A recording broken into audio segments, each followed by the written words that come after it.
In 2013, one man pressed send, and the world would never see privacy the same way again.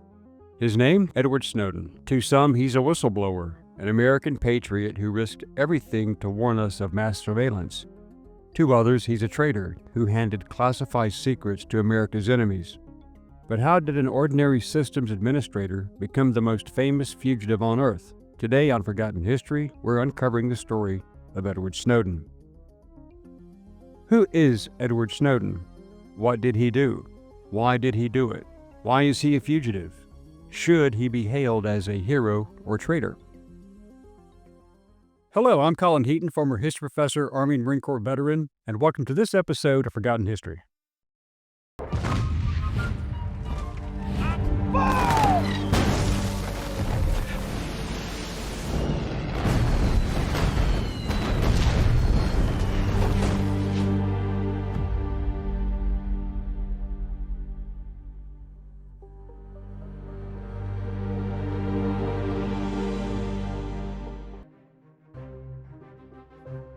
Edward Joseph Snowden was born in 1983 in Elizabeth City, North Carolina, and raised in a military family.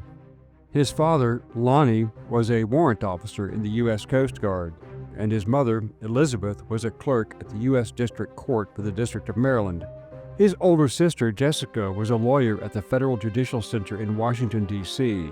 His maternal grandfather, Edward J. Barrett, was a rear admiral in the Coast Guard who later became a senior official with the FBI and was at the Pentagon during the September 11, 2001 attack.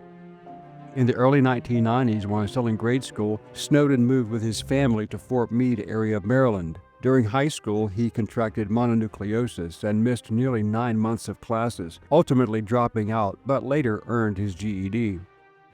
He attended Anne Arundel Community College and enrolled in the online master's program of the University of Liverpool, England, without completing it.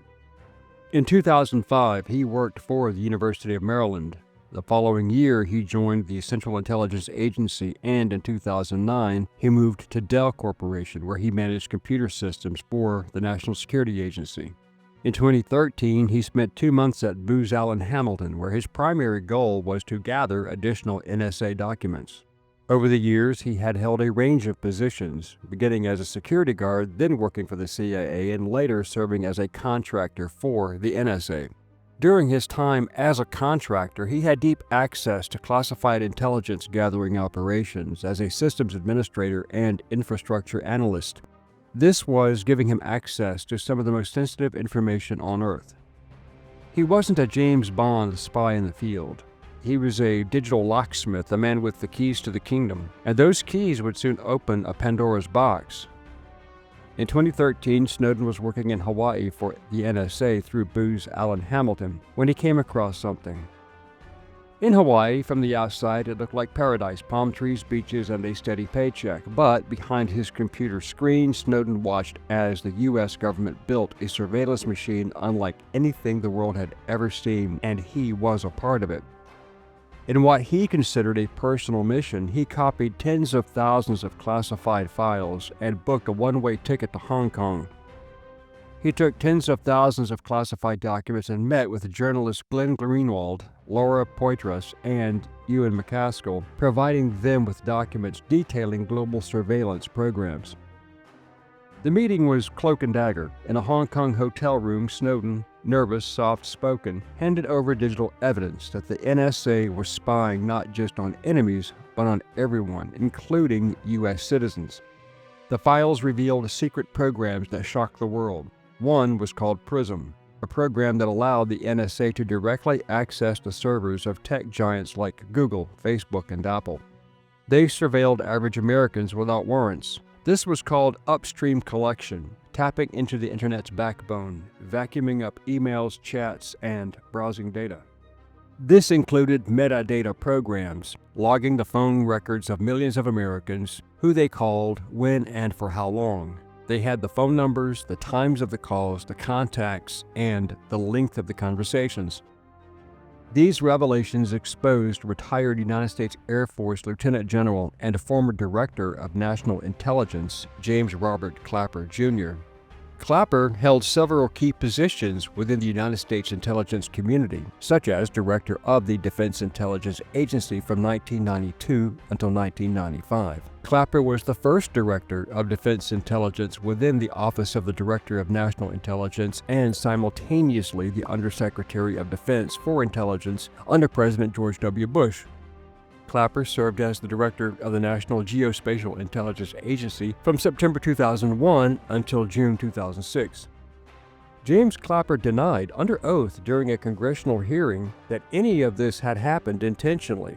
However, it later became clear that it was an active, premeditated operation conducted in violation of U.S. law, carried out with the approval of the Obama administration after Clapper was confirmed by the Senate as Director of National Intelligence in June 2010. Snowden had specialized in upstream collection, tapping into the internet backbone and capturing massive amounts of global communications, bulk metadata collection, logging the phone records of millions of Americans, which, again, Clapper denied. The Five Eyes Corporation was a deep intelligence sharing network between the US, UK, Canada, Australia, and New Zealand. But it wasn't just Americans. Snowden's leaks showed the US spied on allies, even tapping the personal phone of German Chancellor Angela Merkel. Suddenly, Orwell's 1984 didn't feel like fiction. It felt like policy. Once the leaks hit headlines, Snowden became the most wanted man in the world. The U.S. government revoked his passport. Snowden had fled from Hong Kong in June 2013, attempting to reach asylum in Latin America. But during a layover in Moscow, he found himself stranded, finally realizing the U.S. government revoked his passport after he was charged with treason under the 1917 Espionage Act on June 21, 2013. Specifically, the charges filed in the criminal complaint were 18 U.S. Code 641, theft of government property, 18 U.S. Code 793, Section D, unauthorized communication of national defense information, 18 U.S. Code 798, Section A, Paragraph 3, willful communication of classified intelligence information to an unauthorized person. Each of the three charges carried a maximum possible prison term of 10 years. The criminal complaint was initially secret but was unsealed a week later. Snowden's leaks ignited a global firestorm. For weeks he lived inside the transit zone of Sheremetyevo Airport, unable to leave, unable to go home. He was a man without a country. Eventually, Russia granted him temporary asylum in 2022. He still lives in Russia with his wife Lindsay Mills, who joined him later, and their children. Washington called him a traitor. Human rights activists called him a whistleblower. Snowden himself, he just called himself an American who didn't want to live in a world without privacy. Congress held hearings. Courts later ruled that parts of the NSA's mass phone data collection was illegal and unconstitutional. Tech companies scrambled to save face, rolling out end-to-end encryption in messaging applications such as WhatsApp, iMessage, Signal, and others. Governments worldwide were forced to confront the question: where is the line between national security and personal freedom? For many, Snowden was a hero who sacrificed his life to defend his civil liberties. For others, he was a reckless traitor who handed America's playbook to its enemies. In a May 2014 interview with NBC News, Snowden accused the U.S. government of trying to use one position here or there in his career to distract from the totality of his experience, downplaying him as a low-level analyst. In his words, I was trained as a spy in sort of the traditional sense of the word, in that I lived and worked undercover overseas, pretending to work in a job that I'm not, and even being assigned a name that was not mine. He said he had worked for the NSA undercover overseas and for the Defense Intelligence Agency and had developed sources and methods to keep information and people secure in the most hostile and dangerous environments around the world. So when they say I'm a low-level systems administrator, that I don't know what I'm talking about, I'd say it's somewhat misleading. Snowden has a good point given his apparent security clearance and access to top-secret information, something not really available to low-level analysts. Snowden said that he had told multiple employees and 2 supervisors about his concerns, but the NSA disputes his claim. Snowden elaborated in January 2014, saying, I made tremendous efforts to report these programs to coworkers, supervisors, and anyone with the proper clearance who would listen. The reactions of those I told about the scale of the constitutional violations ranged from deeply concerned to appalled, but no one was willing to risk their jobs, families, and possibly even freedom to go through what Thomas Andrews Drake did. Snowden was referring to Air Force and Navy veteran Thomas A. Drake, who was a senior executive at the National Security Agency for 7 years. Drake was apparently appalled at this information, and he exchanged hundreds of emails with a reporter, and the two met in the Washington, D.C. area half a dozen times. Drake also researched stories for the journalist, sending emails to other NSA employees asking questions on this subject and accessing classified documents himself to obtain information. He was also indicted under the Espionage Act. Many also call him a whistleblower, others a traitor.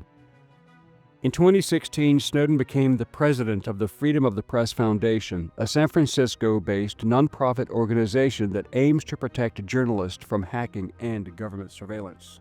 He also has a job at an unnamed Russian IT company. In 2017, he married his girlfriend Lindsay Mills. On September 17, 2019, his memoir, Permanent Record, was published. Today, Snowden remains in Russia, where he was granted permanent residency and later Russian citizenship. He lives there with his wife, Lindsay, and their children, 2 sons. He continues to speak via video conferences and interviews on privacy, digital rights, and government overreach. But in the eyes of the U.S. government, he is still a fugitive. If he ever steps back onto American soil, he faces trial and likely decades in prison. Snowden didn't sell secrets for money or political ideology. He didn't defect to Moscow on purpose. He claimed that he acted because the Constitution was being violated in secret. But his critics argue by revealing classified methods, he gave America's adversaries an edge and fled into the arms of Russia.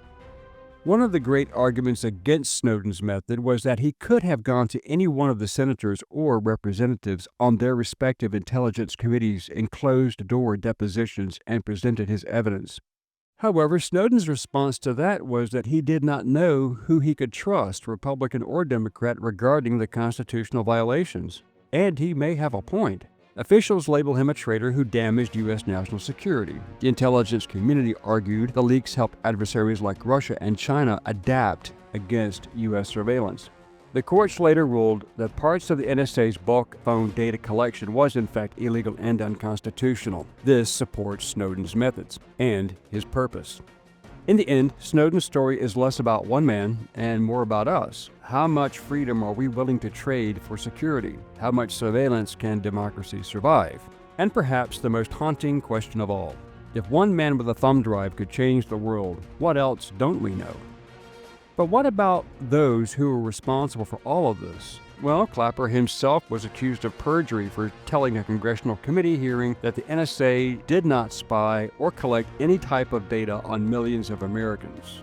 Then he changed his story to say it was done unwittingly, meaning not on purpose. After the hearing, one senator asked for his resignation, and a group of 26 senators complained about Clapper's responses under questioning. In November 2016, Clapper resigned as Director of National Intelligence, effective at the end of President Obama's second term. On September 17, 2019, the United States filed a lawsuit against Snowden for violations of non-disclosure agreements with the CIA and NSA, alleging that Snowden had, in fact, violated pre-publication obligations related to writing his memoir, Permanent Record. Also listed in the lawsuit were the publishers Macmillan Publishing Group, LLC, Henry Holt and Company, and Holtzbrink. The Honorable Liam O'Grady, a judge in the Alexandria Division of the United States District Court for the Eastern District of Virginia, ruled in favor of the plaintiff, meaning the United States government, by summary judgment against Snowden on both counts of the action. The judgment also found that Snowden had been paid speaker honorariums totaling $1 million for a series of 56 speeches delivered by video link. The ruling allowed the U.S. government to collect the proceeds from his book and speeches, and means that Snowden has to relinquish more than $5.2 million earned to a constructive trust created to transfer the money to the government.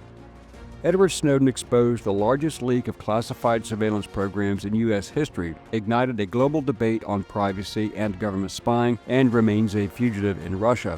seen either as a defender of civil liberties or a national security threat, depending upon one's perspective. Was Snowden a hero who exposed the illegal actions of the U.S. government, or was he a traitor who exposed this information to the world? We will let you decide.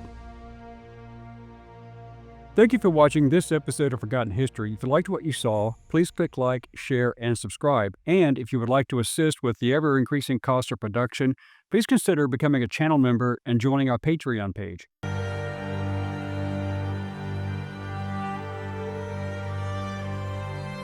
Please check out our merchandise store. And thanks for watching.